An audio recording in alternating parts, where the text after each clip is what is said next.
Kwa sababu hapa kuna baridi, tukae ndani pale.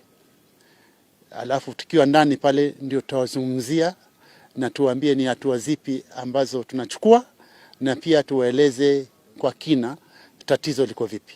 Lakini kwa sasa unaona tumefunga kila mahali, maafisa wetu wako ndani wanakagua kila sehemu. Ndiposa tutakapopata nafasi ya kuwaeleza, tuwaeleze taarifa ambayo sisi wenyewe pia tumeiangalia na tumeithibiti. Kwa hivyo kwa sasa mwenyekiti wa wazazi pia chair, si mnamjua wazazi, mnamjua mwenyekiti wenu Douglas, atawaongoza mpaka mahali mtaenda kukaa.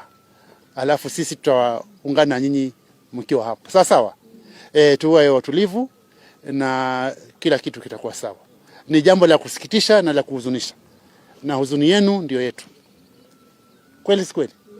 Lakini tujue kwamba asisi na asasi ambazo ziko hapa zinashughulikia swala hilo na tuhakikisha kwamba madhara yameweza kudhibitiwa vizuri. Sawa sawa. Tutawaeleza zaidi, lakini kwanza Bwana Douglas, chukua wazazi wako. Kama mtu si mzazi, labda umekuja tu kuja kujua kumefanyika nini, tafadhali usije. Kama si mzazi, labda umekuja tu ni jirani, umekuja kutufariji, kuangalia kuna nini, tafadhali usiingie ndani. Tunataka tu wazazi peke yake. Sawa sawa. Na mwenyekiti wa wazazi yuko hapa, atatuongoza mpaka mahali tunaenda kukaa. Asanteni. Wanahabari, tutazungumza na nyinyi.